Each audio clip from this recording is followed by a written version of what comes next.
Barthélemy Blédé, SWAIMS private sector and civil society expert, based at the West Africa Regional Maritime Security Centre, CRESMAO, here in Abidjan. I am glad to welcome you on behalf of the team of SWAIMS to this meeting whose theme is Curbing Maritime Insecurity in the Niger Delta. The meeting aims to examine the main threats in Nigeria's maritime domain and propose potential solutions. Last year, we launched a series of civil society outreach webinars in 4 Francophone countries, namely Côte d'Ivoire, Benin, Togo, and Guinea. It seems important to us that we resume this series with Nigeria, the region's leading economy and place where pirates and other maritime criminals are most active. The lessons learned from Nigeria can be used across the region. This session will be chaired by the EU delegation to Nigeria, represented this morning by Annie Freitas from the European Commission. Annie Freitas is replacing Ursula from the EU delegation to Nigeria. Good morning, Annie. It is co-chaired by the ECOWAS Regional Security Division. Dr. Abdellah Deng, the head of the division on mission, is represented this morning by Captain Mohamed Toukou of the ECOWAS Maritime Cell. Good morning, my friend Captain Toukou. This is the room to remind that SWAIMS is an ECOWAS project funded by European Union. Now, let's move on to the meeting agenda. The meeting will last about 1 hour and 50 minutes. I'll try to stick to the schedule. Please can you share your...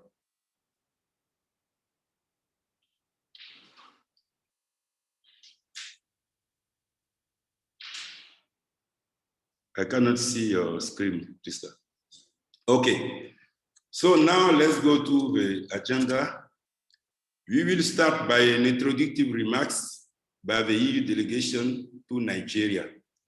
And Annie Freitas will do this introduction.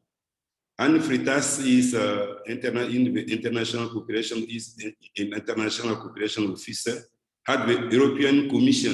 She is not in Abuja, but as I said, she is replacing Ursula. After Annie, we will listen to Mr. Nkasi Wodu on the topic Piracy and armed robbery at sea in the Niger Delta, current situation and solutions. Mr. Nkasi is a Peacebuilding Program Manager from the Foundation for Partnerships in the Niger Delta. His organization are headquarters in Abuja, Wari, and Port Harcourt. After the presentation by Nkasi Wodu, we will listen to Dr. Ebinimi Joe Ansa. Dr. Ebinimi Joe Ansa is Director, Head of Department at Nigerian Institute for Oceanography and Marine Research in Port Harcourt. But she is with us this morning on behalf of two civil society organizations where she is Vice President. The theme to be developed by Dr. Ebinimi is oil theft and marine pollution in the Niger Delta, causes and potential solutions. After Joe Ansa, we will please. Yeah, the one who will follow will be Professor Stella Williams. Stella Williams is a Vice President of Mundus Maris, and she is a researcher, member of the Nigerian Association of Fish Farmers and Aqua-culturists. The topic to develop is how IUU fishing impacts small-scale fishers' lives. The last Panelist, but not the least, will be Mr. Ogbonna Okechukwu Chidi. Okechukwu Chidi is a coordinator and member of the network of law enforcement and regulatory agencies researchers. His topic is women trafficking in the Niger Delta, modus operandi and solutions. After these 4 presentations, we will go to a session, a question session. We will have 30 minutes for questions, but it will be the room to give the floor to some organizations who are collaborating with us, namely ISS Africa, SWAIMS, and SWAIMS may say something. The closing remarks will be by ECOWAS Commission, representing this morning by Captain Mohamed Tuku. And at the end, I will summarize and we will stop our meeting. I hope that we will keep the time because it is important for us to do that. So you can come next time when we invite you for another webinar. Ladies and gentlemen, now we will welcome Annie Freitas, who can open, please, you can stop your screen now, yes. And yeah, we invite now Annie Freitas for a speech. Thank you. Thanks a lot, Barthélemy Blédé. I hope you can all see me. Yes, can you see me? Yeah, you can see you, but if you can go, yes. Yes. I'm sorry, but yes, I'm using my computer is not so good. I needed to use another one, which I'm not so used to. So Okay. I hope I'll be able to give a presentation without a technical problem. Thanks a lot and good morning. Good morning to colleagues here present today, to participants. It's a pleasure, as you can imagine, for me to be with you. And on behalf of the European Union, of course, I would like to thank you all for your presence and welcome you to this actually 5th webinar with the civil society strategy promoted by the SWAIMS project. As some of you may know, the EU, and for the EU, secured and protected seas require a collaborative effort. This means, of course, different things, but above all, I think it means that the promotion of maritime security can only be achieved and actually cannot be achieved by one country or organization alone. It means that these efforts must be collective, must be international, and if I may, I think they also must be continuous. So together, we can be more effective, but this can only be achieved when fully exploring our collaborative tools, which includes, of course, promoting more and more multilateral fora for discussions of the challenges we face together. However, this fora can only be complete and only complete if they bring together all the important stakeholders, including, of course, the civil society. CSOs, researchers, community managers, and the list is long. Only by bringing all these actors to the conversation, we will be able to achieve a more comprehensive, a more holistic, and multi-sectoral approach to maritime security. It also ensures actually that the solutions we consider and build together are fit for purpose, but not only from a security perspective, but also from a social perspective, right? And this is in fact the true meaning of regional maritime multilateralism that is supported by the EU and I'm sure as well by ECOWAS. I see that the panelists today will be up to a very hard task. They have been asked to reflect upon maritime security situation in the Niger Delta and to raise awareness of the existing challenges, not only for Nigeria, but for the region as a whole, for the whole Gulf of Guinea. The task is not only difficult because the Niger Delta has become, according to many experts now, an epicenter of maritime-based crime affecting the region. But Also because these crimes are often complex and very often transnational. This means that the solutions need to be also very complex and multifaceted and transnational if we want them to be effective.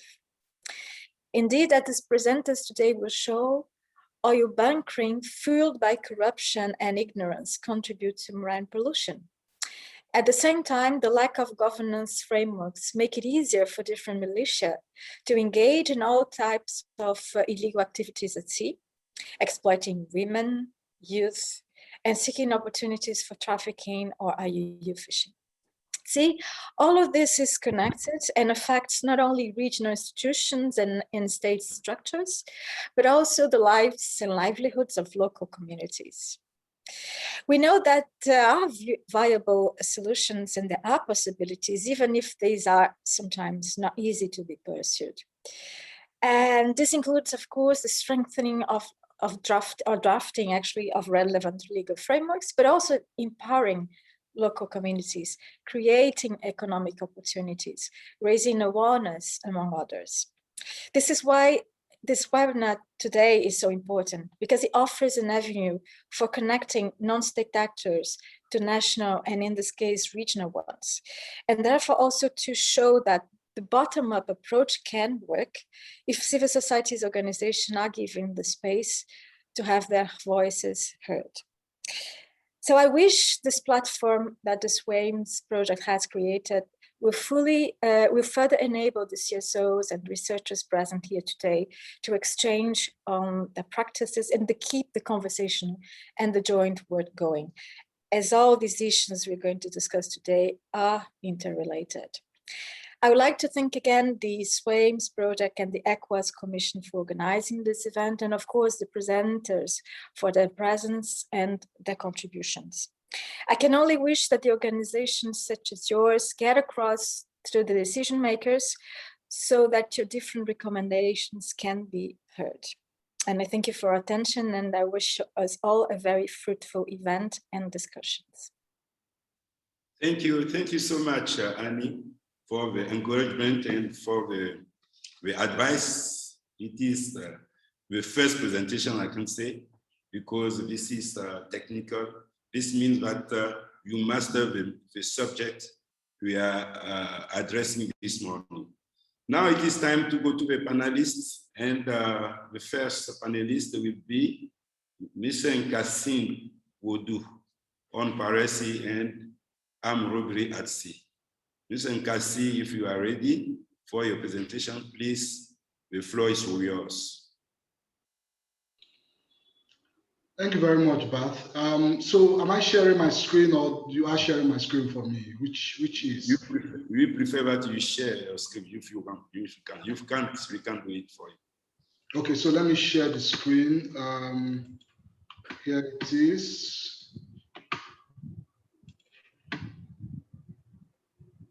All right, so good morning, everyone. And I want to welcome everybody to this particular event.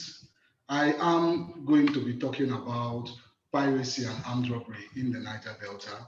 My name is Nkasi Wodu, and I am the Peacebuilding Manager for the Foundation for Partnership Initiatives in the Niger Delta, and PIN Foundation for short. And in terms of my presentation, this is what the summary would be. I will not bore anybody with all of the details of what piracy is. I think that there's sufficient people in the room that understand what piracy is about and what sea robbery is about. So we will not go into all of the definitions or to paint a picture. We will just delve directly into how piracy operates in the Niger Delta. We'll talk about hotspots. We'll talk about the effects of piracy and armed robbery in the region.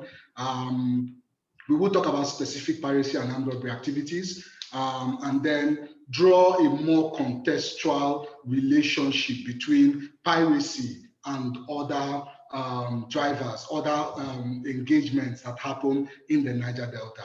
And then we will talk about the role that civil society can play.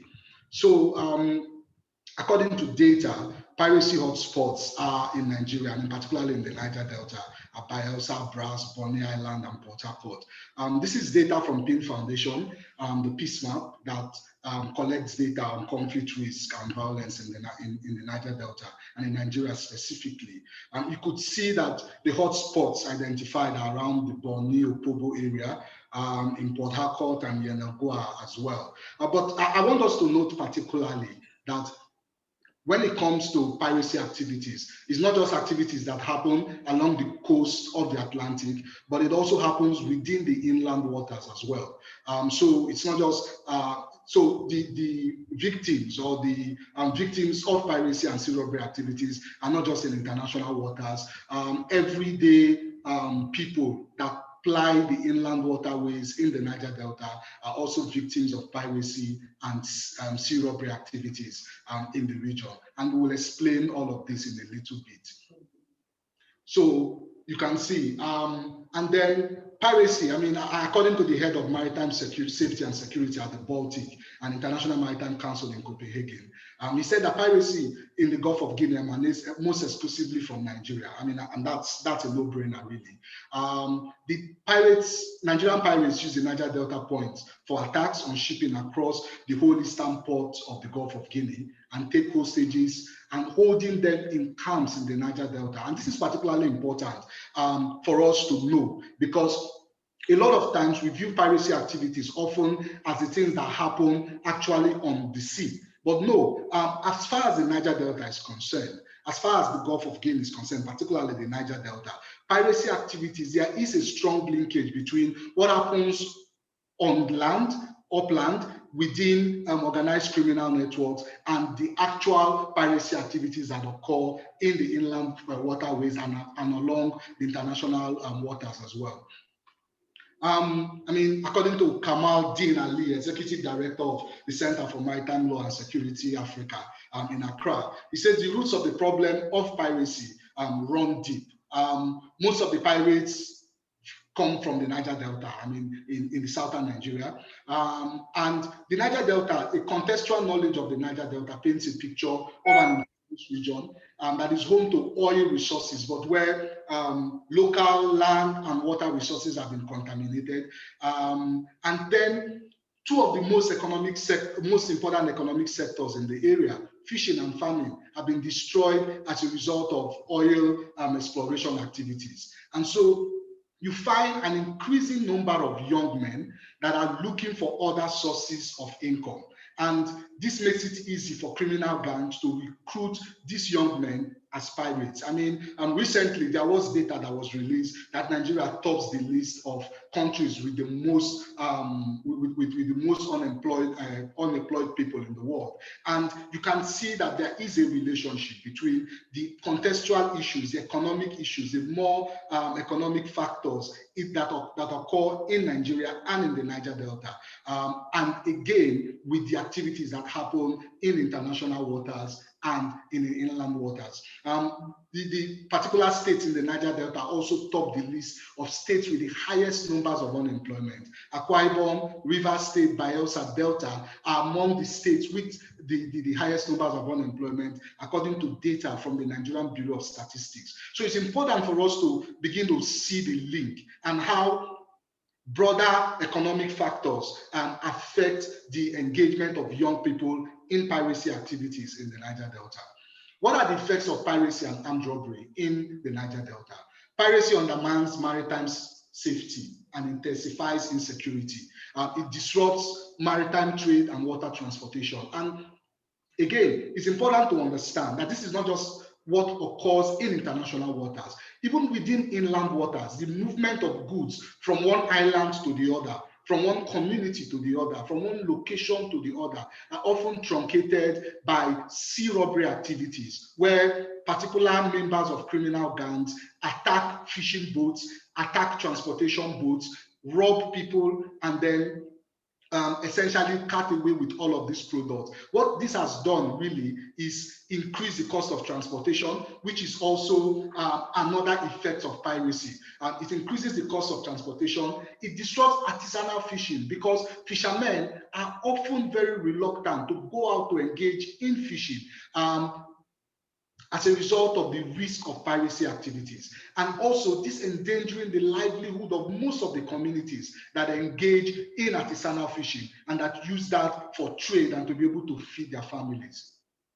There are instances where, and also it's important to paint a picture here that because of oil pollution activities that occur in the Niger Delta, in most of the communities, most artisanal fishermen now opt to go further down into the waters to be able to catch fish. And then that puts them at increasing risk of sea robbery, piracy and sea robbery attacks. Piracy also disrupts the oil and gas production.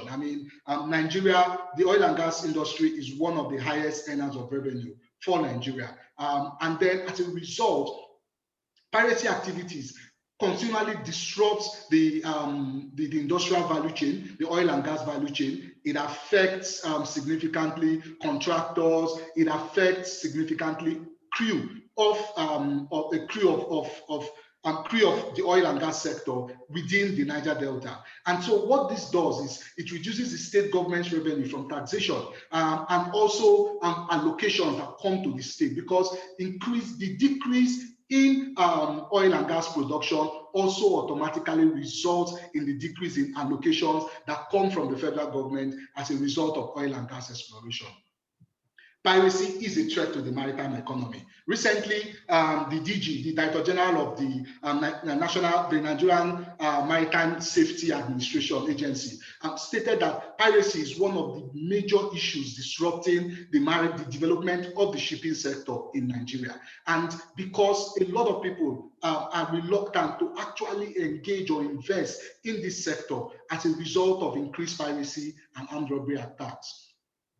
And also, piracy reinforces other criminal activities, including militancy, illegal oil bunkering, as well as drugs and arms trafficking. It causes social tensions and intensifies insecurity in coastal communities. And I'll explain this a little bit further, where I try to put piracy within the broader peace and security landscape in the Niger Delta.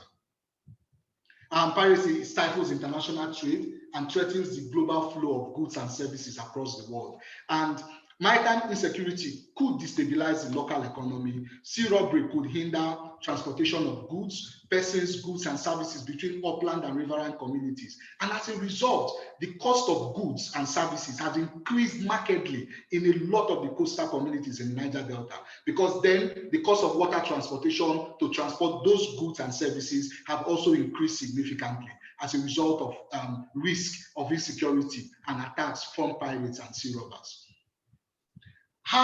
And this is where I begin to paint a picture of viewing piracy within the broader context of the political and peace and security landscape in the Niger Delta. How does piracy link to the proliferation of small arms and light weapons?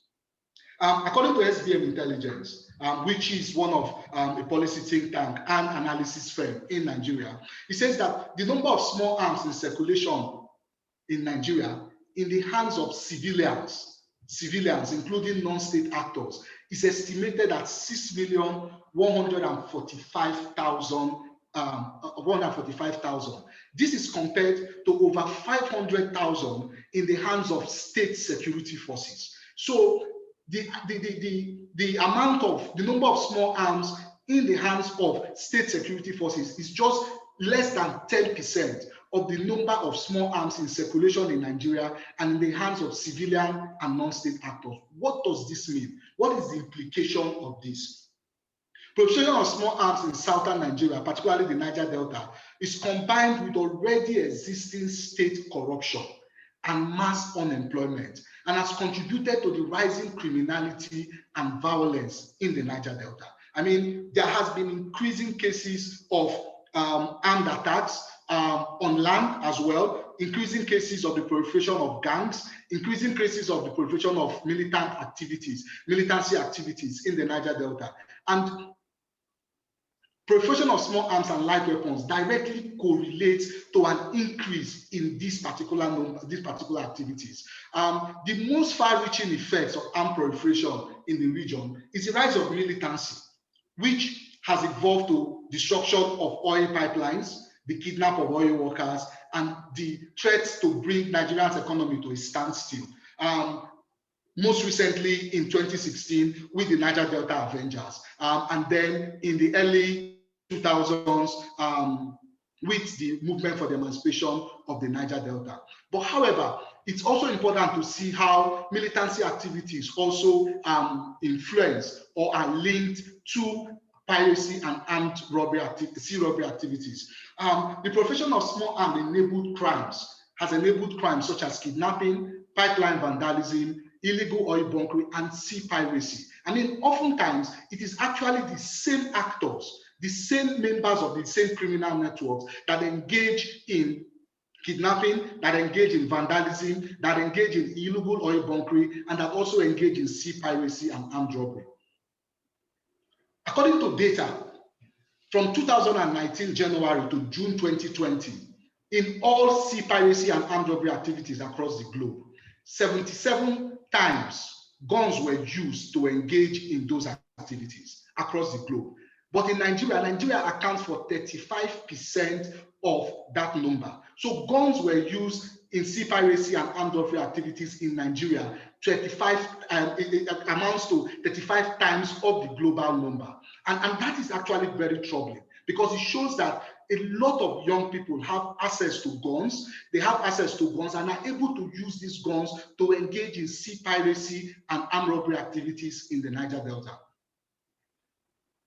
And so piracy and armed robbery activities also reinforces arms trafficking. Because remember, I talked about organized criminal networks and how sufficiently you have these gangs or the members of these networks also utilizing funds that they have actually used, that they have actually proceeds from their activities in arms trafficking, in piracy and armed robbery activities, to also engage in the purchase of illegal arms, so that they can reinvest and engage in more criminal activities such as arms trafficking, sea piracy and armed robbery. And this is sort of a feedback loop where you have people, they get proceeds from kidnap, and then as a result, they reinvest it in the purchase of illegal arms.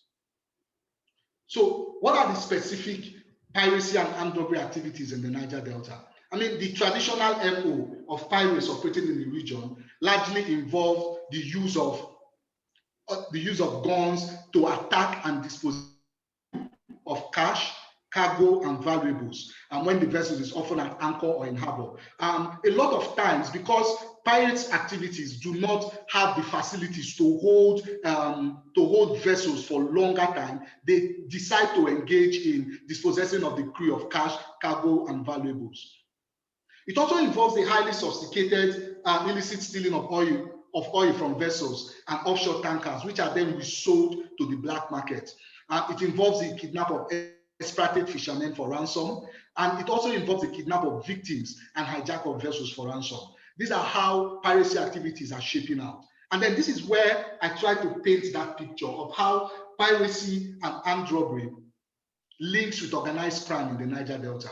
In the Niger Delta, organized crime is often intertwined with, and it feeds off other well-known conflict drivers, such as piracy and armed robbery. Organized criminal networks, often manifested in sea piracy as well and armed robbery, is also intertwined with such vices such as militancy, cultism. Mr. Nkasi, please, you go.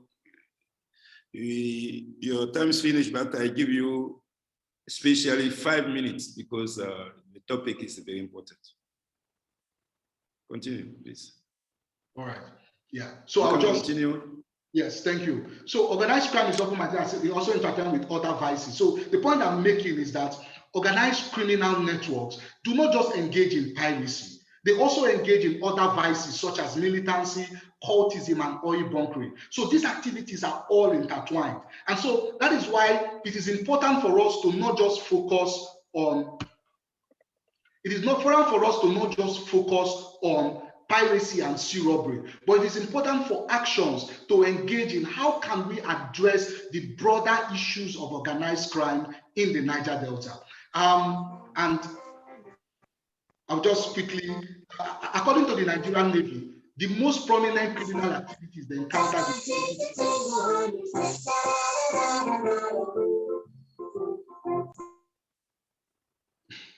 All right, so what are the measures that have been taken? A lot of times, military solutions have been taken in addressing piracy and sea piracy in Nigeria. I mean, recently, the Nigerian invested roughly $165 million in improved surveillance systems.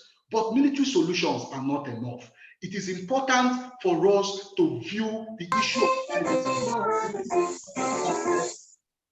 Can you shut your phone? No, it's not my phone. It's not mine. Somebody else's phone. Okay. Yeah, it's not my phone. Yeah. So it's important for us to view this military solution, to view actions to combat sea piracy within the general peace and security landscape in the Niger Delta, which looks at organized crime, looks at how organized criminal networks and their political patrons are engaging in funding piracy, but also issues around kidnapping, issues around political violence, issues around oil bunkering, and how all of this intertwines to increasing sea piracy attacks in the Niger Delta.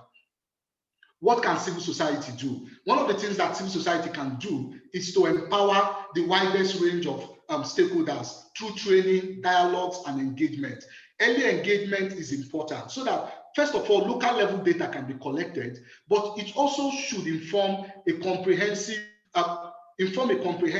action that brings the voices of other leaders across the Niger Delta to shun or weaken perpetrators of sea piracy and armed robbery. Don't forget that because militancy or militant action are very instrumental to piracy activities, and a lot of people in the Niger Delta see militants as fighting for themselves. So it's important to actually create that, dissect that link between militancy activities and the Niger Delta people. And then CSOs must situate sea piracy and armed robbery within a broader context of organized crime. Also, there's a need to address the proliferation of small arms and light weapons and address the bigger issues of poverty and unemployment in Nigeria. Thank you very much. Thank you very much for keeping the time. I gave you more time, but now you stopped earlier. That's good. Thank you. You made a comprehensive presentation. I appreciate it, me personally. I think that the participant will appreciate it. Also, you presented the state of maritime piracy in the Niger Delta. And what I like that you made the recommendation at the end, recommendation related to civil society. People will ask questions, but it will be at the end of the presentations. So now you can stop sharing your screen, and I give the floor to another panelist. The second one is Dr. Joe Ansa. Dr. Joe Ansa, as I said, to start, is the director or head of department at Nigerian Institute for Oceanography and Marine Research. But she is with us this morning as the vice president of a Nigerian Women in Agricultural Research for Development and vice president in charge of linkages of the Fisheries Society of Nigeria, in Nigeria's apex organization of all fisheries practitioners. Dr. Ebinimi, the floor is yours.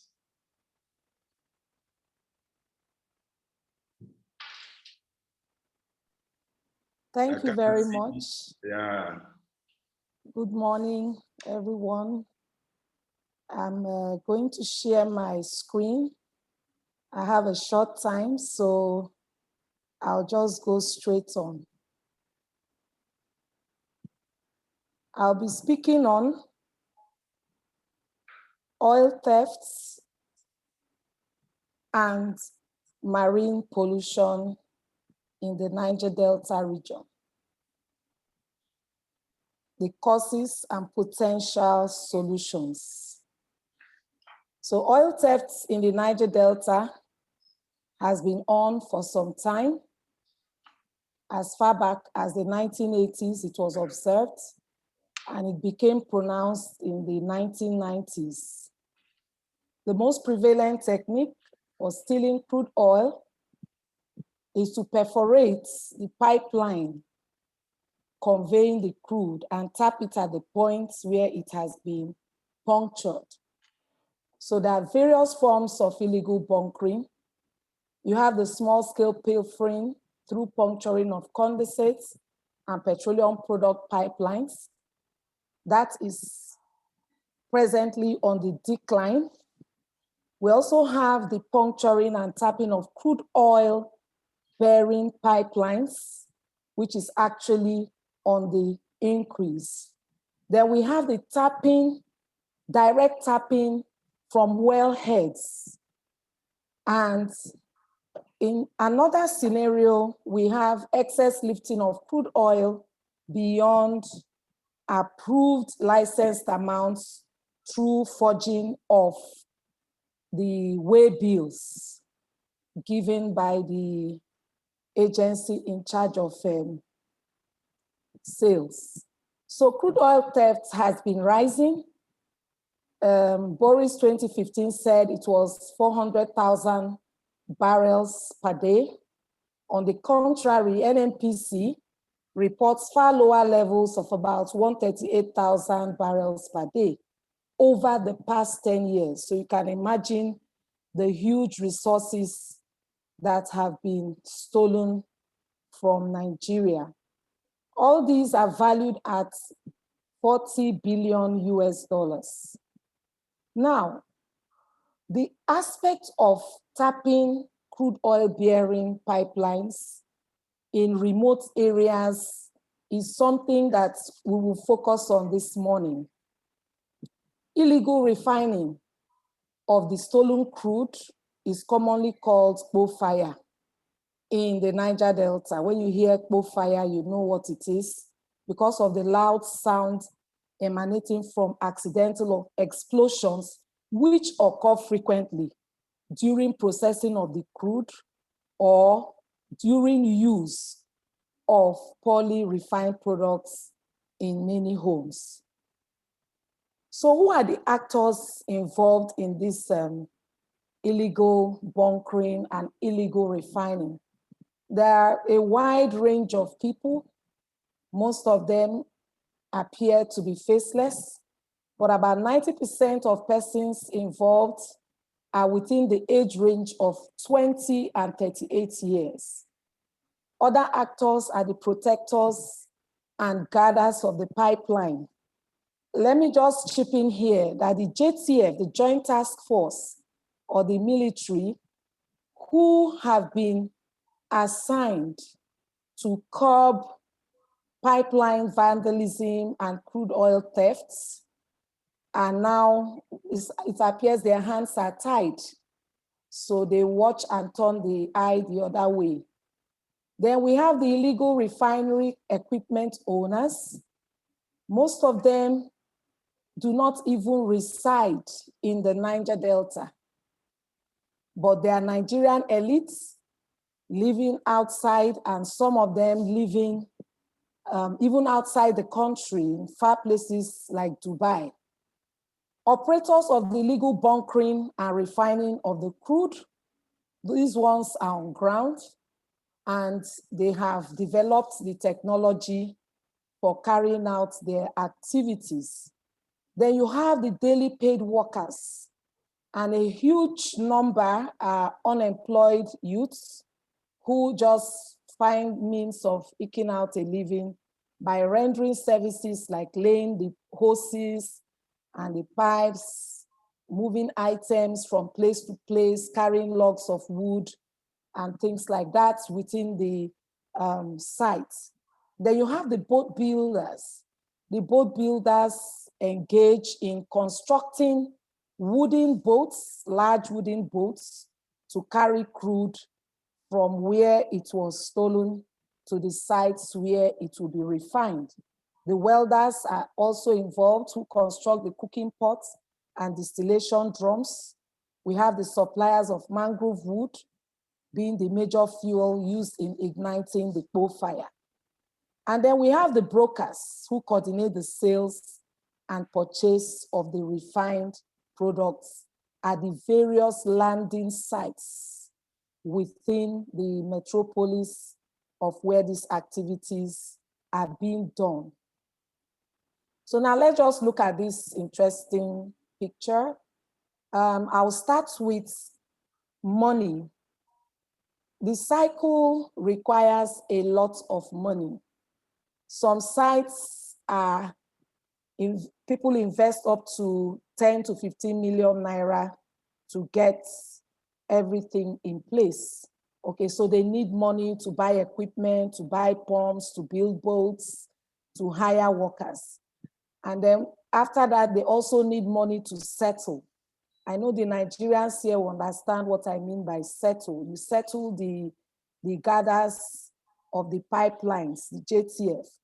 And then after that, they allow you to puncture the pipeline and also tell them when to stop. So they siphon the crude oil, transport the crude to their site, discharge it, ignite the wood, cook the crude, harvest the refined product. Sometimes it is not well refined, sell and get more money to do more of the illegal bunkering and refining. But in the surrounding area, which I want to categorize as the environment, what do we get? We get soot, we get crude oil spills, we get diesel in our water, sulfur dioxide, a lot of particulate matter, carbon dioxide, and this lead to the poor health of the people. So this is just a picture showing us how the pipe, the crude oil pipeline was punctured. Now they even have more sophisticated methods of puncturing above the pipe and then inserting a metal to which they will fit the pipe and they will siphon. Now we also have another picture. My slide is not moving. Let me try again. Skip. Yes, I'm sharing. Okay, I can't control the button now. I don't know what's happened. Okay. The second picture I would have loved to show you is the one of processing the crude. I'll just stop share and start sharing all over again, please.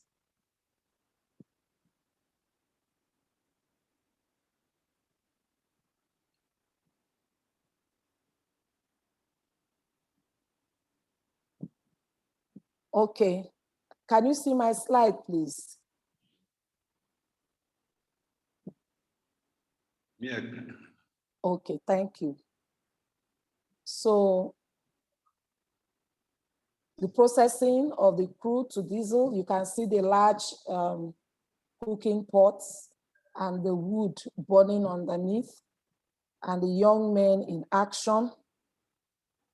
And then what are the effects of illegal refining of crude oil in the environment?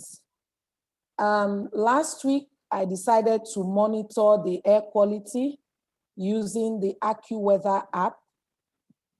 And I realized that the air quality at that time was poor. And the app told me it had reached 55 AQI, air quality index. The air has reached a high level of pollution and is unhealthy for sensitive groups. Reduce time spent outside if you are feeling symptoms such as difficulty breathing or throat irritation. and it gave a few guidelines there. And then for the dust and dander quality in the home, it says extreme. And for the whole week, it kept recording extreme. Indoor dust and dander levels will be extremely high. Actions to control indoor dust and dander are very strongly recommended. So we are living with this challenge. And when it rains heavily, all you need to do to confirm the level of soot is to look into any of the drains around your home or your office, and you see the color, it's black because of the heavy load of carbon. And all these drains into the aquatic environment, which have causes of concern for our aquatic organisms, for marine life. This morning, I heard two people conversing, and one was telling the other fellow, please, I need some crude oil. And I was like, just like that? He said, yes, he needs some crude oil. He wants the original one. He doesn't want the diesel. So if he sees them bringing the bag. So it's now commonplace for people to talk about this. And nobody is talking about the negative impact it has on lives and the health of the environment. So this picture shows, I titled this Solution or More Problems. So the JTF found an illegal, refinery. And so in attempt to curb oil theft activities, they burnt down the installation. You can see the level of soot going up in the smoke, and you can see the roots of the mangrove already being burnt. You can imagine the devastation to the organisms in the environment. You can see how the oil slick is so black on the surface of the water. So these are the kind of situations we have had in the past, but I believe currently these kind of actions have been stopped. But we still have soot emanating from the sites on a daily basis. And there are different sites scattered all over the Niger Delta region. So runoff from rainfall after such fiery acts result in visibly black carbon-laden waters, all funneling through drains, creeks, and rivers into the Atlantic Ocean. So what are the causes of oil thefts? Corruption, poorly paid law enforcement agents, high rates of youth unemployment, ineffective policing of crude oil pipelines, quick income needed to meet basic needs like food, potable water, health care, housing, electricity, school fees, and others. So people begin to engage in this kind of activities, and they don't give a damn of what happens because they feel their basic needs must be met. So greed for luxury goods and wealth, and then ignorance of the poor masses who do not know any better. So we have a lot of marine pollution. We've already highlighted some arising from oil theft. Also, there could be accidental spills apart from the deliberate human introductions. So flaring at the sites, tapping of pipes during illegal bunkering are not foolproof. Sometimes the crude spills, even from their built boats, waste discharging to the riverine environment during illegal and unsafe refining of crude oil is a commonplace now. Solid waste dumping, mechanical failure of hoses and other equipment used by oil thieves. Atmospheric pollutants eventually are washed down during rainfall and end up in soil and the aquatic environment. So it was difficult coming up with the potential solutions. but I'll see how we can do this. So there's an urgent need for the government, federal government of Nigeria, to legalize modular refineries. Department of Petroleum Resources and the states and national assemblies should work together to develop a framework to legalize modular refining of crude oil. And then they should go a step further to identify and dialogue with the actors who are presently engaged in this kind of illegal activities. Educate them on the deleterious effects of illegal bunkering and illegal refining on the people, the economy, and the environment. And this should be done through advocacy campaigns, and the civil society organizations are good at this. We should engage them in educating the people.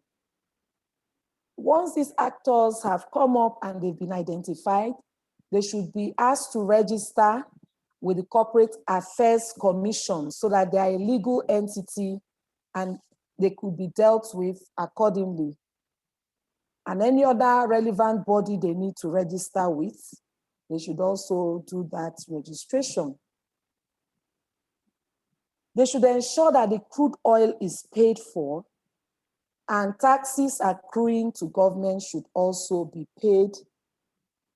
Provide a good pay package for the security operatives. This is basically the problem of the Nigerian government, and also for the law enforcement agents. They should be well paid so they don't look for other means of aggrandizement. Create alternative decent jobs for youth. This is a task that must be tackled by all sectors and stakeholders. We need to create alternative decent jobs for our youth to make sure that they are fully engaged in doing something, and they should be well paid. Other proposed actions: modular refineries, when established, should comply with the use of international best practices while carrying out oil refining activities. It should no longer be business as usual. Operational guidelines for modular refineries should be drafted by the engineering bodies. We have COREN, the Council for the Regulation of Engineering in Nigeria, and the Nigerian Society of Engineers. They should be involved in putting guidelines in place and seeing how these guidelines can be effective. Regulatory committees should be set up to monitor activities along the chain. So I did not mention the products that come from the illegal bunkering and refining. We have the diesel they produce. It's far cheaper than what is obtainable in the regular markets. They also sell kerosene, which is used in most homes for cooking. It is also far, far cheaper than what is obtainable in the regular market or filling stations. And for the kerosene, the price difference is so much that the filling stations, the regular filling stations, have stopped marketing kerosene from NNPC because they can't cope with the illegal refinery market price. So they also do some petrol sometimes, and all these processes are done under the view of almost everybody. The government knows about it, the JTF knows about it, and actions are not being taken to stop it. And that is why we are proposing for the legalization and for the education of the people, so that the actions they begin to do the actions in the right way, in the proper manner. So recommendations for cleanup. Quickly, because your time is over. Okay, I'm on recommendations now. I'll just go through this quickly. The government has to embark on remediation plan and cleanup of the marine ecosystem. We have organizations like the Federal Ministry of Environment, NOSDRA, NEOMA, and a civil society organization, Fisheries Society of Nigeria, that has experts that can advise on this.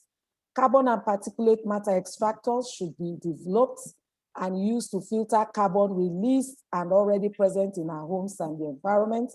This could be sponsored by the Nigerian government in collaboration with ECOWAS and the EU. Distillation procedures should be standardized, and then there should be a proper contingency plan to monitor the pipelines. Both ground and aerial surveillance are required to curb pipeline vandalism and to ward off oil thieves and their collaborators. So NEOMA is involved in cleaning of beaches as a regular event. They developed a turtle sanctuary in the Atlantic. They can also engage youths in waste to wealth training programs for youth in different communities as a means of employment. They have labs to carry out research on ballast water control and analysis, and also effects of pollution in the environment. So this could be done in collaboration even with SWAIMS, maritime governance, surveys on impact of crude oil and marine organisms, and training for persons working in modular refineries on safety procedures in carrying out their business to reduce harmful exposures, fire outbreaks, and spills. Train actors on the proper handling and containment of waste and byproducts. Thank you very much. Thank you very much, Dr. Joe Ansa, for this practical presentation on two different issues, oil theft and marine pollution. Indeed, your presentation was twofold, and this is why I was impatient to give you some minutes at the end. So thank you so much. Now, we will listen to Professor Stella Williams. Professor Stella Williams represents Mundus Maris, and she is a vice president of this NGO that aims to protect the seas and the people of the seas, and by combining science and art. She has already slides on the screen. So, Professor Williams, you can start anytime.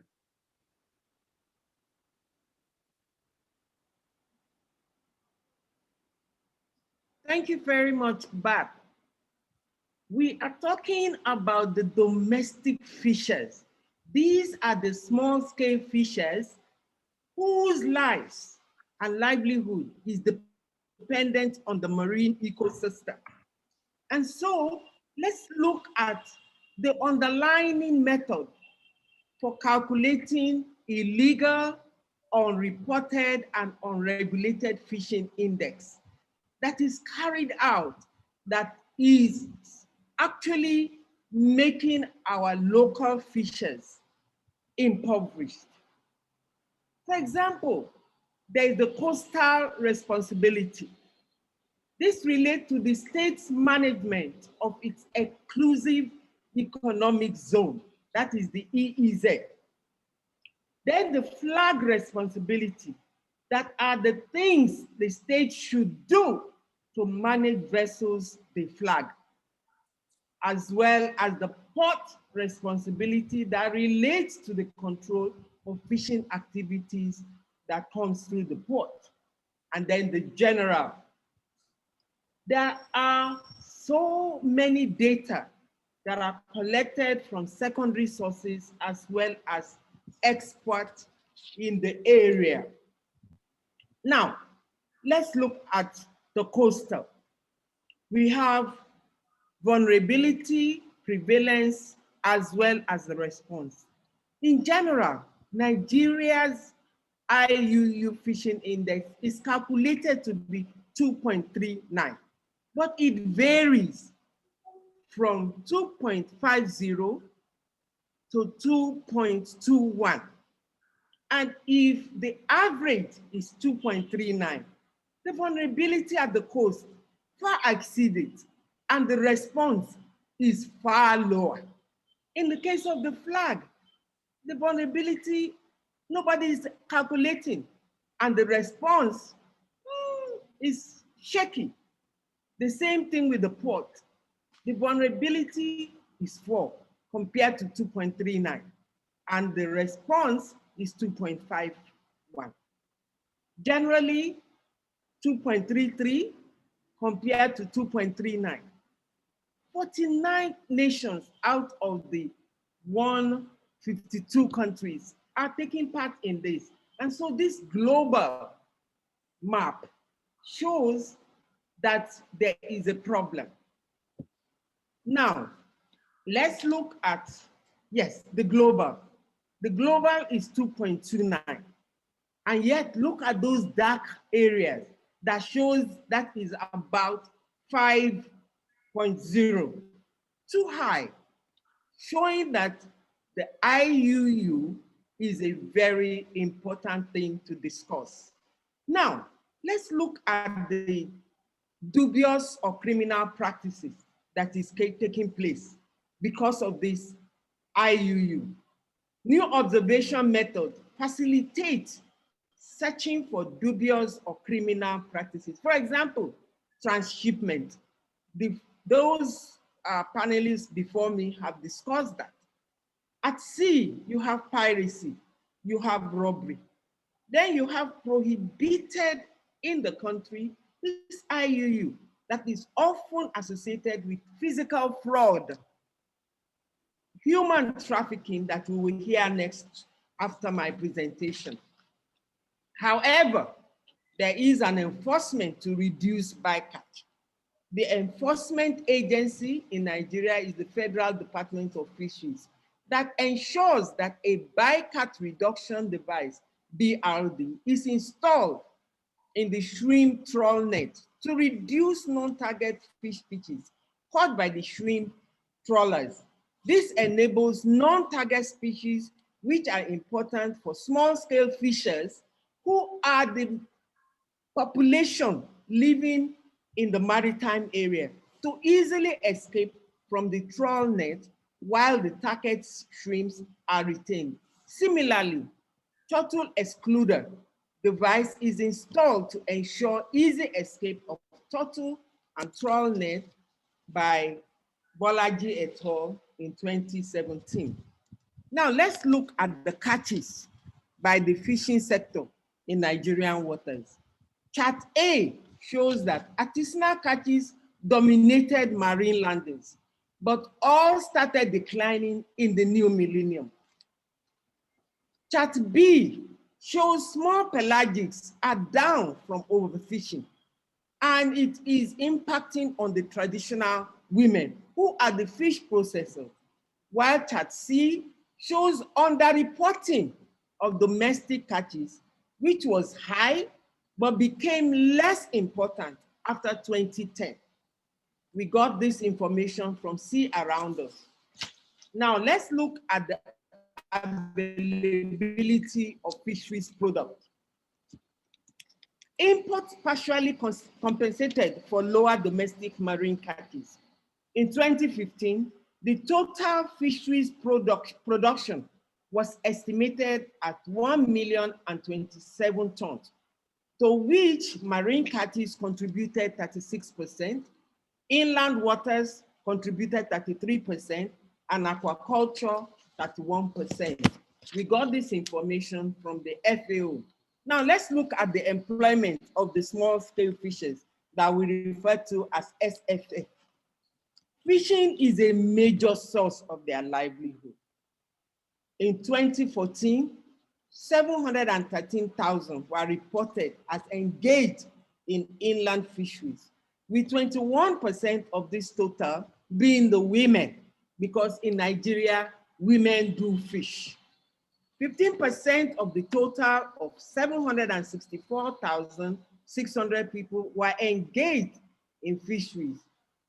And these were women, 15% of them. So women are dominant in post-harvest activities. Most of the value generated was from small-scale fishing operations. Therefore, we need to be mindful of the impact of the illegal, unreported, and unregulated fishing. On the marine side, small-scale fishers mostly work in the coastal lagoons and coastal marine areas where they face competition with the industrial fishers, including foreign ones, which operate freely for lack of effective monitoring, control, and surveillance by the coastal guard. There is widespread overfishing that leads to declining catches and triggers more migration, leading to change of species composition. Most of them are crustaceans than fish. Then they lose their gears, even lose their lives as they venture further at sea, because they need to feed their families, and their children that are falling out of school need to be saved. So there are challenges. These challenges, at least, are largely provoked by the IUU fishing, including loss of fishing livelihood, as I've said before. And these are compounded by others like disturbance or destruction of their fishing grounds and settlement from port construction and urbanization by expansion, for example, in the Lagos Lagoon by Lagos State, as well as the various local fish species and introduction of alien species into fish managed net catches for grow out and sale.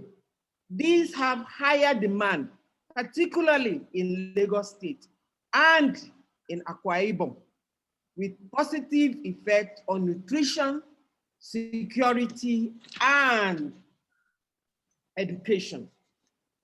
Another challenge is imports of small pelagics that keep at least small traditional processing and marketing channels of women going, but is in short supply. For example, in Makoko, the women in the outskirts of the Lagos Lagoon have turned to catfish farming, which is in high demand. This way, they can feed their families and keep their children in school. Another challenge, turning food grade into small pelagic fish into fish meal and oil for animal and aqua feed. This is a huge problem all over West Africa. It is often associated with IUU fishing by foreign international vessels at the expense of livelihood of small-scale fishers, both men and women. For example, the case of catfish by Israeli Rahman Fish Feed Company with a subsidiary in Ghana that supplies fish feed to catfish farmers in West Africa. So, what would Mundus Maris like to do with SWAIMS based in Côte d'Ivoire? We would like to collaborate on issues of IUU fishing that starts in the ports with shipping agents, corruption, especially if the port is a busy one. It is easy to hide illegal, illicit landing. And if the atmosphere of control is lax and there is no rule enforcement, IUU fishing is able to gain ground. There's also offshore reefer activities.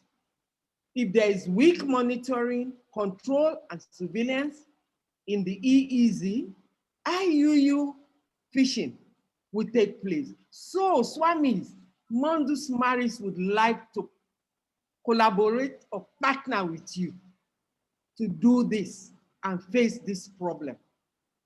Illegal gains, stoking corruption, fiscal fraud, human rights abuses, as my presenters have already said earlier, and the next presenter after me will say, overfishing, poor data for resource assessment and investment that will help our small-scale fishers, who are our domestic fishers, who are the ones supplying us with domestic fish for our nutrition. Direct competition for men and women in small-scale fishers' value chains, the threats to their livelihood, the risk of unsustainable coping strategy, as well as recover the lost productivity of marine and coastal ecosystem. We would like to collaborate to stop harmful subsidies that is now being given by the World Trade Organization to China, to EU, to the US, to Korea, and Japan, just to name the 5 top ones with the power for a level playing field in Africa, as many long-distance IUU fleets are uneconomical without having these subsidies. We would like to work with SWAIMS to invest in management and MSc to enable prosperous small-scale fishers, creating jobs and providing nutritious food for the people with different purchasing power. We would like to implement the small-scale fishers guidelines by FAO, as well as implement some of the 17 Sustainable Development Goals by the UN. We would like to work with SWAIMS to invest in women and men through our Small-Scale Fishers Academy that is ongoing right now in youth in Senegal, and which will be able to transmit to other West African countries like the Gambia, Nigeria, and Ghana, that empowers them to improve their well-being and strengthen their capacity for collective action. Please, I invite all participants to visit our website, www.mundusmaris.org, so that you can see the information that our youth from age 8 to 24 have given to us, as well as the intergenerational group of these small-scale fishers in West Africa. The website again is www.mundusmaris.org. And if you have questions that if we don't have time today to answer, send me your questions to williams@mundusmaris.org. Thank you all very much. Thank you very much, Professor Stella Williams. Thank you very much for this clear and brilliant presentation. Yes, we will visit your website. We will visit because it deserves to be visited after this brilliant presentation. Now, let's go to the last panelist, Mr. Ogbonna Okechukwu Chidi, on human trafficking in the Niger Delta. Okechukwu, are you ready for your presentation? You can open your mic and share your screen anytime. Mr. Chidi Ogbonna represents a network of law enforcement and regulatory research, a think tank made of 40 members. Yes, yes, you can start. Okay, thank you so much. And good morning. It's already rushing towards, it's 11:45 now, so we need to be up and doing about it. My presentation is on human trafficking in the Niger Delta, modus operandi and solutions. So earlier, the other presenters have talked about actions of humans on oil installations, talked about actions of humans on pipelines, actions on humans, on fishes and the fishing industry. Then in an odd twist of fate, we're now talking about the actions of humans on human beings themselves. It's like a man eating man at this moment. So it is a little bit, if you like, disheartening to see what is going on. But we shall get on with the presentation. From the outline, we can see, human trafficking modus operandi in Niger Delta, then of course, human trafficking in Niger Delta and how it fits into maritime insecurity. Then of course, I jump straight into the solutions and look at what the National Agency for the Prohibition of Trafficking Persons, NAFFA, and her anti-human trafficking campaigns has done all this while. Then I try to look at the fifth P added to the already established 4 Ps of anti-human trafficking intervention. And then of course, I present a recommendation called LOCPI, which shall be more imminent as we go on. So everyone knows what human trafficking is, which is basically about slave trade. It's a new form of slave trade. Now in the Niger Delta, it occurs widely across Nigeria, internally, such as from villages to cities, and also between states, different states of the Federation. Or also externally, human trafficking occurs through continental hubs, as we have come to know. Now, Nigeria is a source, is a transit, and also a destination country for human trafficking. In other words, human traffickers actually have a lot of people that come to this country to source people who will travel out, trafficked victims. And of course, Nigeria also provides a particular transit country for trafficked victims, as well as it can also serve as a destination country for human trafficking.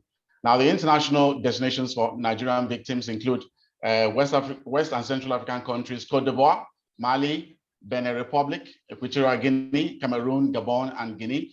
And then for European countries, the destination countries include Italy, and we all know about Italy, or as they call it in Edo State, Italo. And then Belgium, Spain, the Netherlands, Germany, and the UK, of course. Then North African countries, we have Libya, Algeria, Morocco, and Saudi Arabia in the Middle East.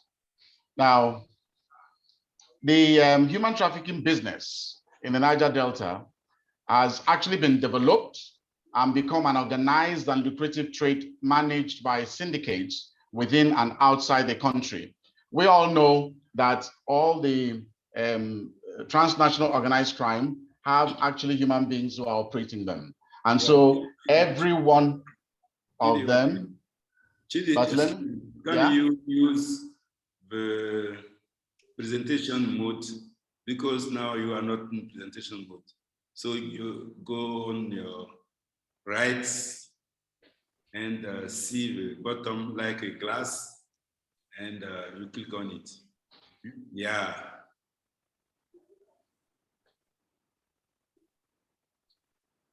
Yes.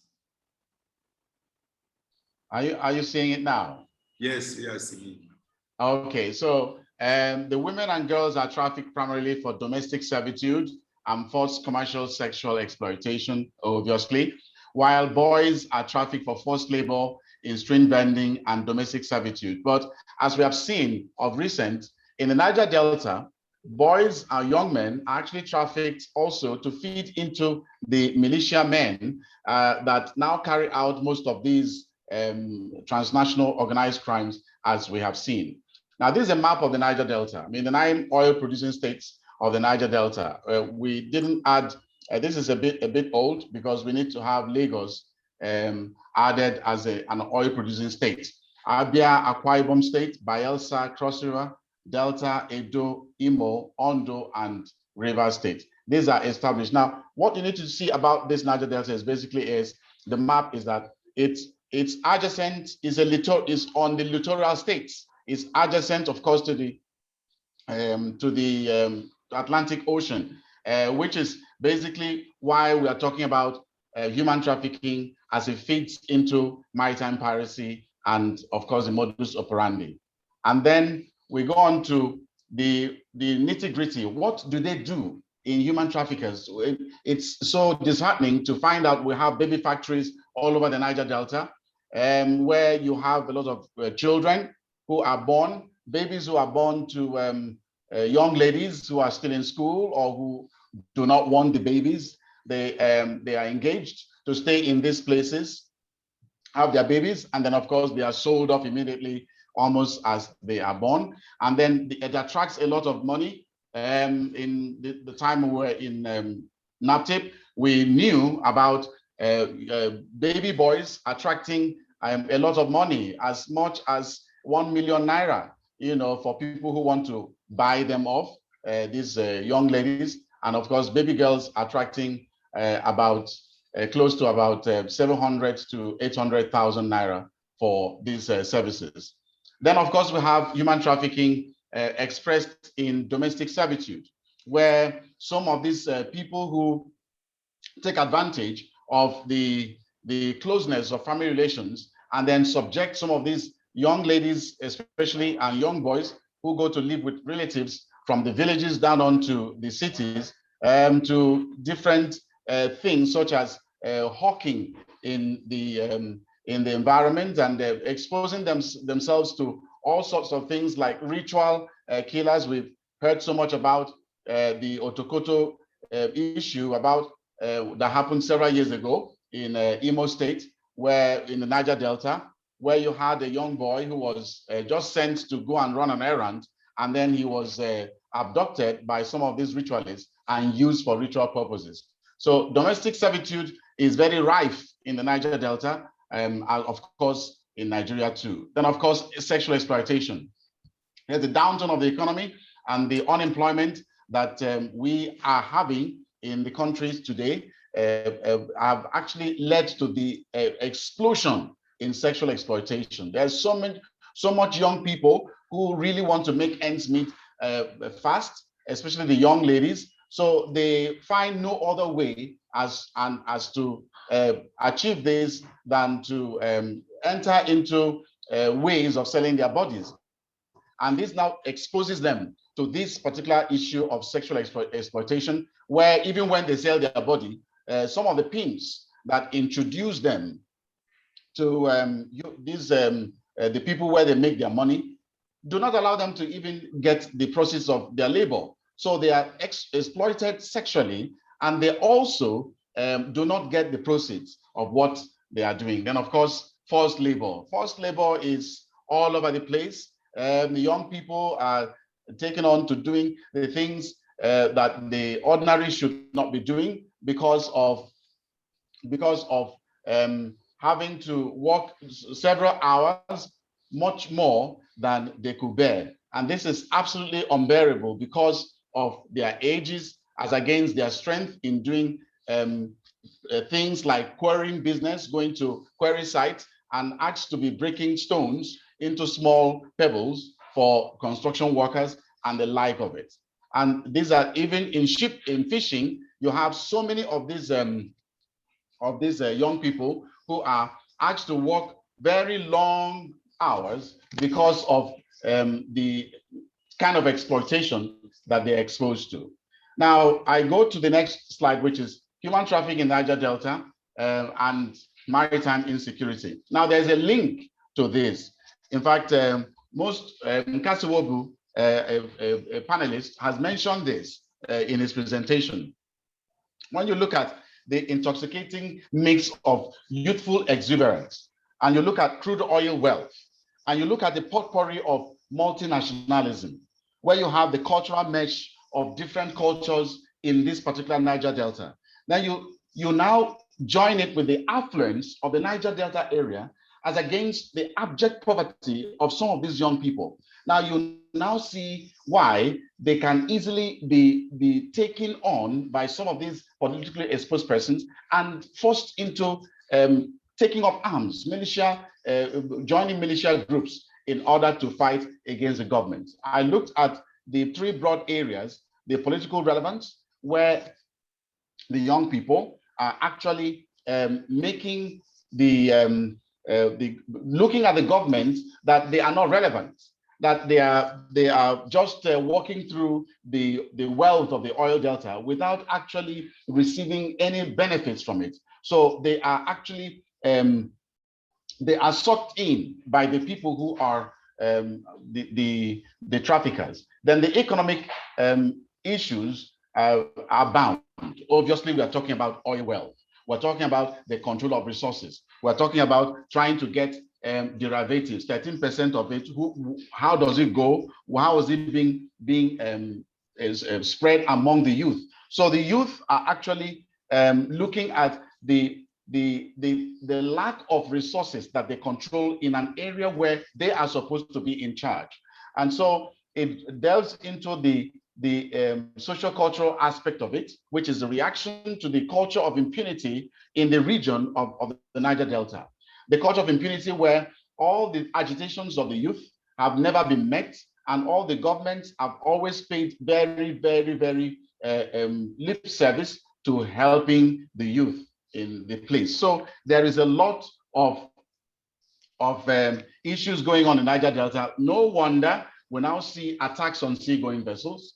We see fuel smuggling. We see illegal fishing, as the other panelists have said earlier. Unregulated shipment of even pharmaceuticals like tramadol are all alluded to as being instigated by the Niger Delta militia, made up of those trafficked youths who unwittingly or otherwise become tools in the hands of warlords in Niger Delta, to perpetrate this transnational organized crime.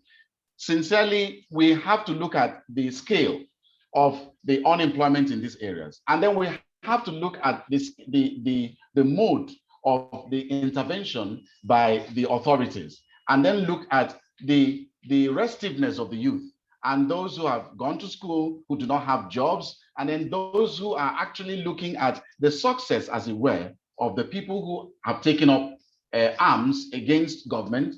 So all this is a mix of the type of reaction that we are having even in Niger Delta today.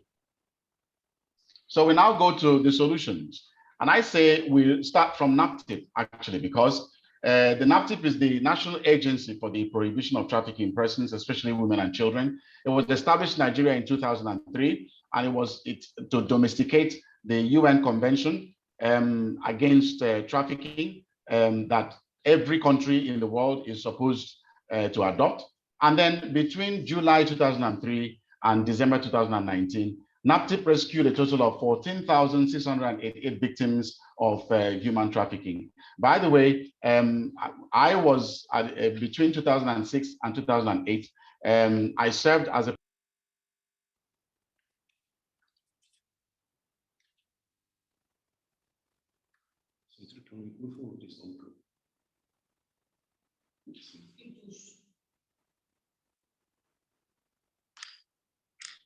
Please open this mic.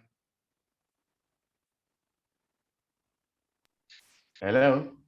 Yeah, you can continue. Okay, thank you. Of the 7,487 total reported cases we received, 3,935 were investigated and 332 convictions were made. As I said earlier, the Niger Delta, especially Edo State, is one of the largest human trafficking departure points in Africa. And it's been corroborated by different organizations and different groups who are working in Niger Delta. Per the latest Global Slavery Index 2018 report, Nigeria ranks 32 out of 167 of the countries with the highest number of trafficked victims, 1,386,000, about that number. And of course, Nigeria is in Tier 2 watch list currently. Now, Tier 2 is the one that needs to do some few things to be able to make sure that they are combating this human trafficking. Tier 1 is actually those who are complying very well with the United Nations in all the ramifications of human trafficking.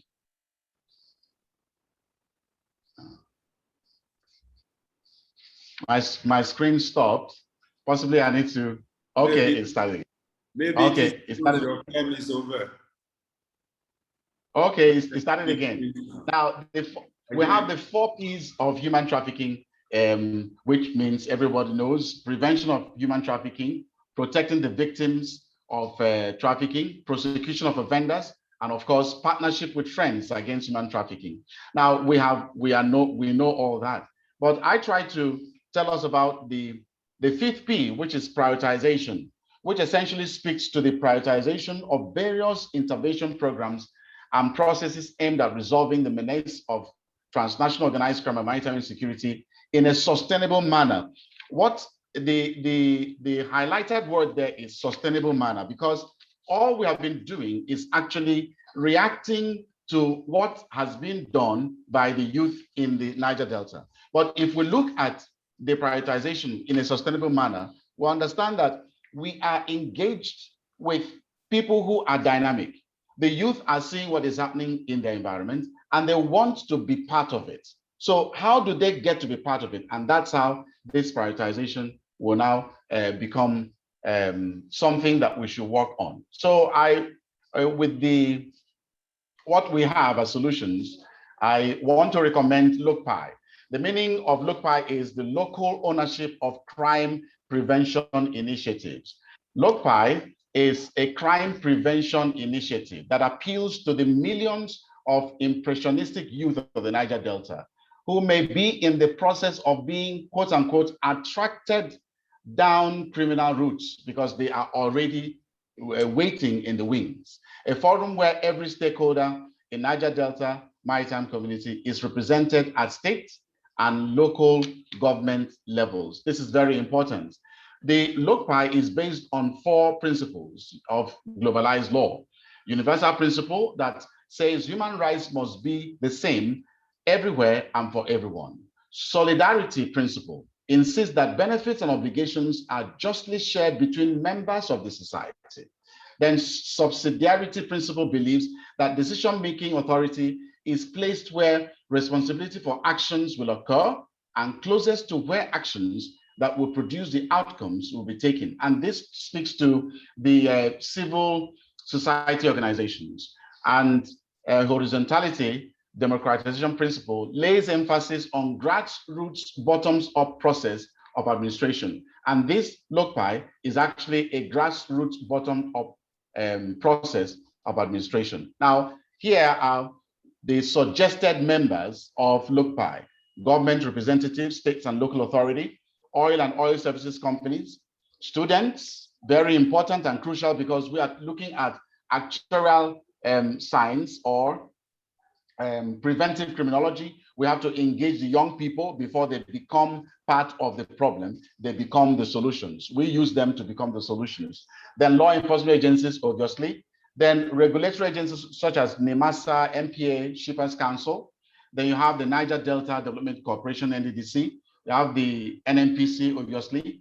Then, of course, Professor Stella Williams and Ansa also talked about the Farmers and Fishermen Association. We need to get them in, including environmentalists that Ansa's talked about. Then the traders and the market associations and the youth representatives. These people should be members of equal members of the LOCPI that will help to bring a resolution of a problem before it becomes so much of crime control. Like I said earlier, LOCPI is a crime prevention initiative that should have membership from all these people mentioned, including those who may be local to a particular place, but are not mentioned here. They should join in and have their say and get everyone to bring about the solution. Thank you for your kind attention. Thank you very much, Mr. Okechukwu Chidi, for this excellent presentation. People will have the possibility to ask questions. We have already some questions. So now we will move to this session, question and answer session. Before giving the floor to everybody, I would like that 2 or 3 people from organization collaborating with SWAIMS take the floor. So if Dr. Kamaldeen Ali is with us, You can take the floor for 2 minutes. Dr. Kamaldeen is from Semlus, from Ghana. Yeah, if he's not ready, we will give the floor to Timothy Walker from ISS Africa. Thanks, Blede. I hope you can hear me okay. Thank you. So Okay. you have 2 minutes to... Thank you. I'll be brief. Thank you for giving me the floor.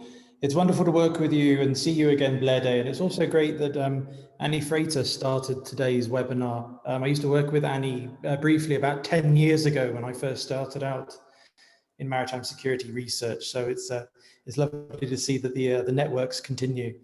Thank you. Yes, the ISS shares the feeling and the principles which animate and drive the SWAIMS project of strengthening African maritime institutions.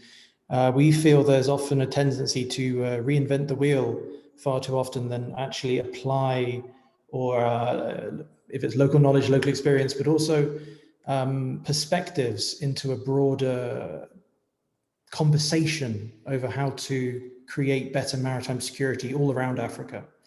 What the ISS is looking to do in the coming weeks as well, and it'd be wonderful to work with SWAIMS on this, is convene a roundtable to provide some inputs into the conference, the IMO's Maritime Safety Committee meeting coming up next month, in May. And like I say, welcome any inputs from everybody, but also looking forward to deepening the partnerships which are being created today. And thank you for all the presentations as well. I've certainly learned a lot. Blede, handing back over to you. Thank you. Thank you, Tim. So, Axel, if you are on board, please can you say something after Tim? Yes, I'm on board. Thank you very much, Bart. And I think that I'm probably speaking on behalf of everyone by saying that today we learned so much from the presenters. It was really helpful understanding the causal change that are driving insecurity throughout the region. And what I liked about the presenters is that they also proffered solutions. So we were not just learning about the security context and how it deteriorates, but also how to go forward with multiple suggestions across different areas.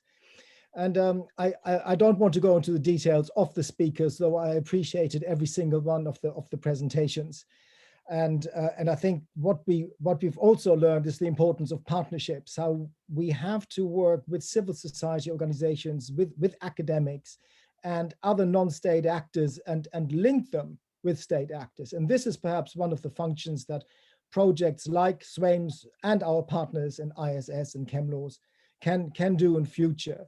And in keeping with what Anna Freitas was saying at the beginning, that this is a continuous effort of awareness raising, of pushing the message that a secure maritime domain with sustainable and equitable distribution and resource extraction is a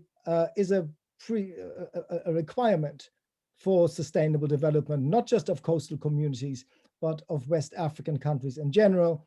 And this is also a responsibility of their partners. So this is a message we keep on pushing, and I look forward to carry on working with many of the participants in the seminar. Thank you, and back to you, Bart. Okay, thank you, Axel.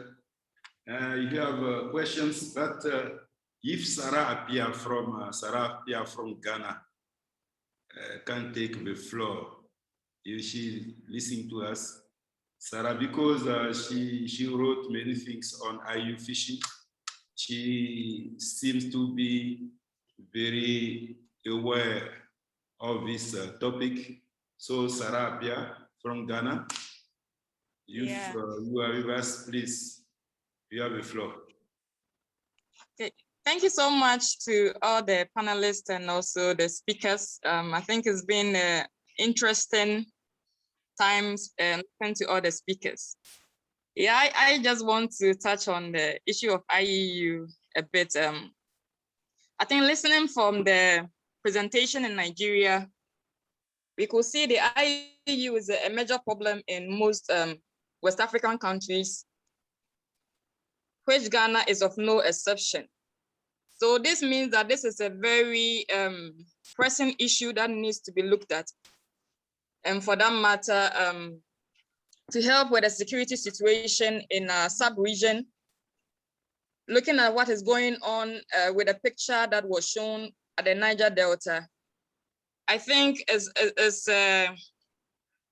high time that we see issues of IUU to be a security threat, and all international bodies that aim to work in this area must ensure that we involve the civil society organizations, especially I think Prof Stella did mention of the SSF Academy that Mundus Maris has started in Senegal. I think it is a good initiative that can be implemented in most West African countries to give these fishers a voice and also to help educate the local youth so that together we can all help combat the transnational crimes that is ongoing in our sub-region. Thank you. Thank you, Sarah. We have some questions.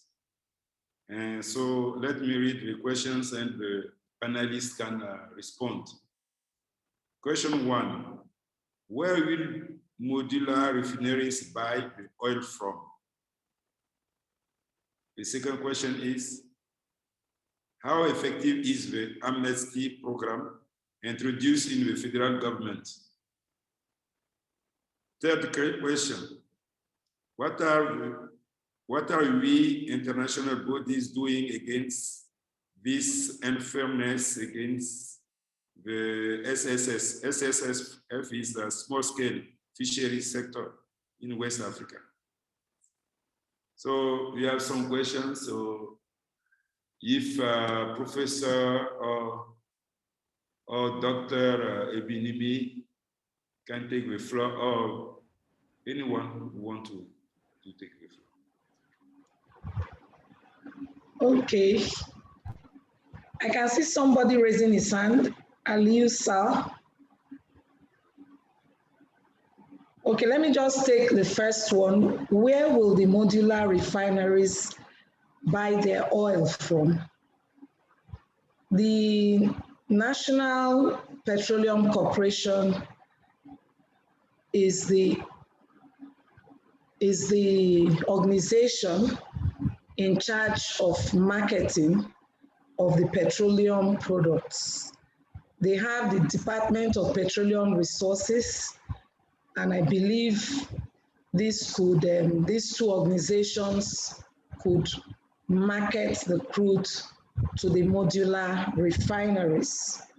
Now, how they will go about it is not going to be as easy as I'm making it sound.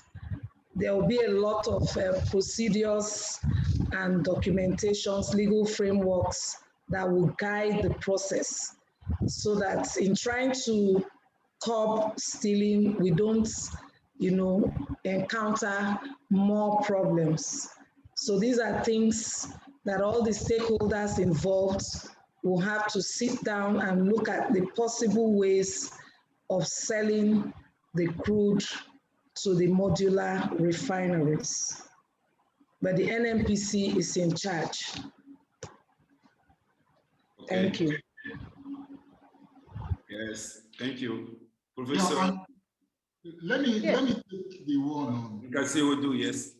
Yeah, the one on the amnesty program, the effectiveness of the amnesty program.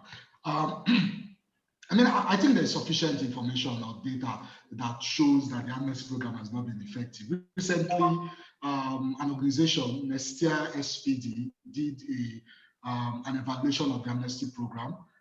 They discovered really that it has just been a cesspool for corruption, and channeling funds, huge amounts of funds to ex-militant generals, which incidentally are then, those funds are then engaged, channeled into issues around oil bunkering and oil theft and sea piracy activities. But that's a discussion for another day.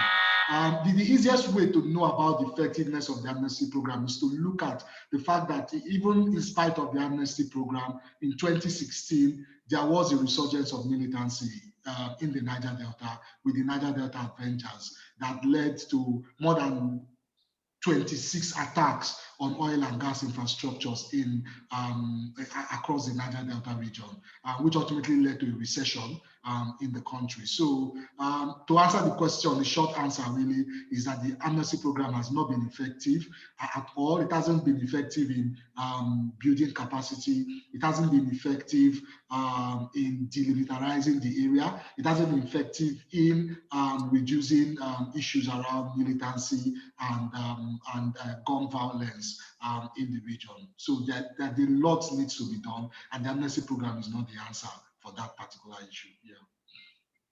Thank you. Thank you, but I have 3 people who have worked on the small-scale fisheries guideline. Dr. Aliyu Sall from Senegal, Professor Shehu Akintola from Lagos State University, Dr. Kafayat Fakoya from Lagos State University. And the FAO already has the guideline, but we are having issues at the national level to actually implement this small-scale fisheries guideline. And this is one of the reasons why I'm so happy that 3 of my colleagues are at this meeting to show the great importance of us making sure that the small-scale fisheries guideline is implemented, as well as the UN 17 goals. They all go from nutrition, education, to life under the water. And it is a critical issue. I would like to call on the 3 of them, one minute each, to say something. Dr. Aliyu Sall. Okay, again, thanks a lot for my colleague and sister Stella for enabling me to participate to this. It's a very important, you know, it's important not only for Nigeria, but for all West Africa. As far as, you know, oil and gas exploitation, you know, is the major project of some of our West African countries. You are leader in this area. Anyway, I would like just to come back to the guidelines. I think if the guidelines, you know, the problem is a lack of will from our governments. The guideline is the last technical, juridical instrument that FAO issued. We have before the code for responsible fisheries. We have the, the approach for ecosystemic fisheries. We have many documents. The problem is the effectiveness of the, how to make it effective, the use of this document. It doesn't happen because there is not enough will from the government. And in addition to that, as far as money is concerned, because the issue you are raising is the problem that concerns the main actors are, of course, those who are the poorest, but it's those who have money also. And money is ruling countries. It's not, you know, the head of state we have now in face that are taking decision. Decision is taken by money. It's the money who say you have to do that as a president. That's why I'm not expecting a lot from government for time being. At the same time, that's why it's very important to really support civil society in order, because reinforcing civil society is helping the government even towards, you know, a more sustainable way of living. Because now our government have any power any power to influence actors, for example, stakeholders, in order to respect what is done in fishing laws and fishing codes. So it's a big interest. Government, if you talk about civil society, government used to say, okay, to think that it's something that is politically very bad. No, we have to reinforce them. And Nigeria have a big responsibility as a lead country, because you have already a huge experience in exploiting gas. You know what is the effect of, societal effect of oil exploitation. So we must anticipate countries who have, having all these projects, in terms of exploiting oil, in order to take inspiration from Nigeria. That's why you have a big responsibility. And okay. the Small-Scale Fishery Academy must be thank you so much. We will come back to your colleagues, but I see. Okay, I'm sorry. Yeah, no. It was useful. I see some laws connected. So if Dr. Kamaldeen is with us, he can give his words in 2 minutes. Hello, everyone. Dr. Kamaldeen is not around, unfortunately, but I am here and I would be happy to give a word on his behalf. So at SEMLOS, we believe ongoing dialogue of this nature, of course, is essential for addressing the unique nature of maritime security threats in the region. And of course, we understand that projects like SWAIMS have created viable platforms for engaging a wide variety of stakeholders in useful dialogue like this on maritime security in particular, and of course, on enhancing maritime security cooperation in the region in general. So we are certainly committed to advancing such dialogue at all levels in the future. And we are looking forward to contributing to such initiatives in the coming months. Thank you very much. Thank you. We have Benjamin Ebo. Benjamin Ebo has raised this. Benjamin Ebo, you can ask your question or make your comment. Thank you very much for such a forum like this, where we can come to find solution for things that are bothering us in this West Africa, from piracy to IUU and all. In short, I'm very happy being here. Dr. Ansa, Professor Williams, I thank you all, and all the presenters, I thank you all for your presentation. Well, I'm so concerned about this modular refinery issue, because we have met it in several places. I'm thinking that if all the international organizations will come into it and in a way channel all their resources to modify what these young men are doing in anger. They are doing it because they are angry, so they want to do our own. So anybody that is talking about it contrary, I normally tell the person, put yourself in their shoes. So if we can form them into cooperative, accept them, then we modify their mind through advocacy, education. And then we go further to now redesign the system they are using. Not that we should import one modular refinery, no. Modify their system and develop it as a local African technology, which others can use. By the time we do that, then we have format on how it's going to operate, whether with DPRO, NMPC, or other agencies that are involved in petroleum business in Nigeria. By the time we do that, then we'll be able to modify their mind. They themselves will accept themselves because we have accepted them. Then we'll move forward. If we don't do that, the next generation we want to talk about, they will still be seeing the money all those boys, all those young men are having, and then they themselves, they want to do it. But if we can turn it around, it becomes a profitable business that will stabilize the Niger Delta. Thank you very much. Before I go, I like the IUU case is a bad one. Because when you read about many of them, you feel like also joining the militants to pursue these people that are taking away our resources. But all the same, we should ask our collaborators, especially our foreign collaborators, to also assist so that these people will be punished. If they are not punished, maybe their vessel seized, their company closed down, and their resources turned back to West Africa fishermen. Then, if they don't do it that way, then we'll continue to talk about it. It will just be a talk show.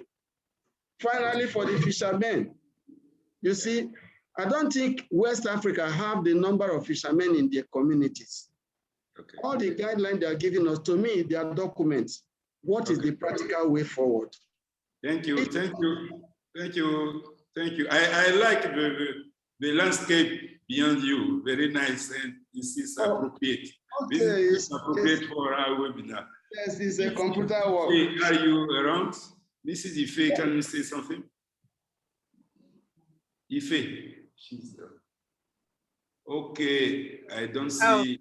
Sorry, hi, good morning, everyone, or good afternoon. I really don't have anything to add other than to say thank you so much for really compelling presentation that is supported with evidence, in trying to, show how depleting resources or degradation of the environment is undermining human security, and how people are responding in the way that we see today. And although this is focused more or less on Nigeria, I like the fact that when Professor Stella was speaking, she also touched on the impact of, the development of the blue economy, the expansion of port infrastructure, the construction of buildings around communities, and how it is robbing the SSF of their traditional fishing grounds. And then you can then ask yourself, reflecting on the comment made by Benjamin Ebonwu, to say, if you're taking away from these people without replacing, without providing an alternative, without supporting them to do something else,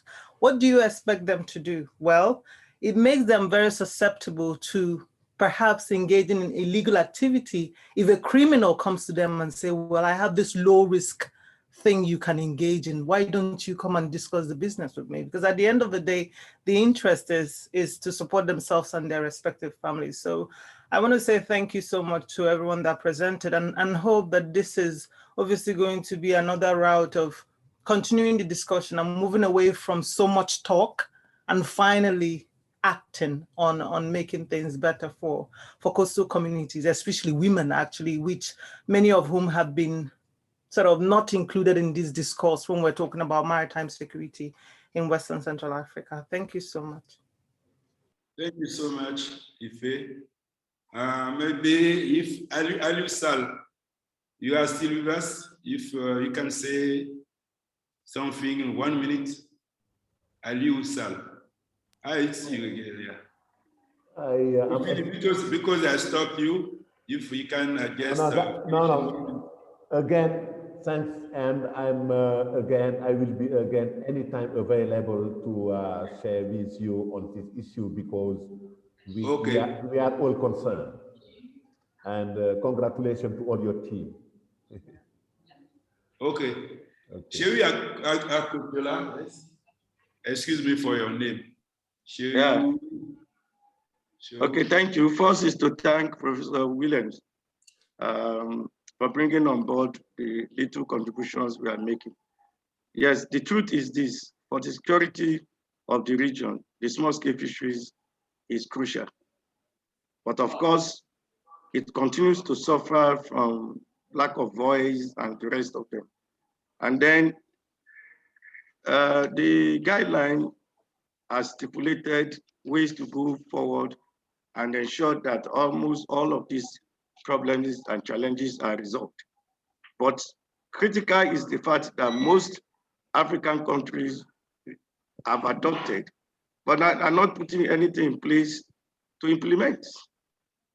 So, and that is why the challenge will remain, and whether we like it or not, the SSF will remain a vehicle for the destabilization of the region. Thank you. Thank you so much. I don't know if Annie has left. She had another meeting. Is Annie still with us to say a concluding word? Okay, She has left, I think. So Captain Tuku is not around. He has a technical problem with his computer. So we are almost finished our meeting. So if you want to continue the question, you can ask a question to the panelists later. We will give a question for them and you can receive answers. So we are at the end of our meeting. We listen to the 4 panelists. We listen to the EU delegation through Annie Freitas from the European Commission. The state of maritime threats in Nigeria's maritime domain was presented and the recommendation made. The discussions are not over, but we can say that this is a starting point from which we can carry out activities with civil society organizations in Nigeria, but also with others across the region and Mauritania.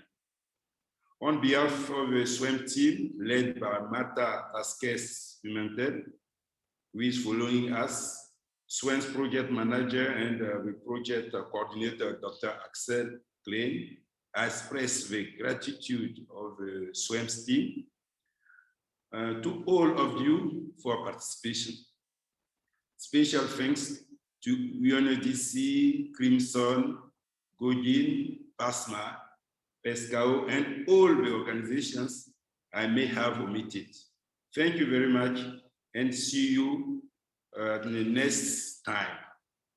Next time will be with Senegal in 2 months. Thank you so much. We are done now. If someone wants to say yes, maybe you can put on your camera for a group photo, a screenshot. And after that,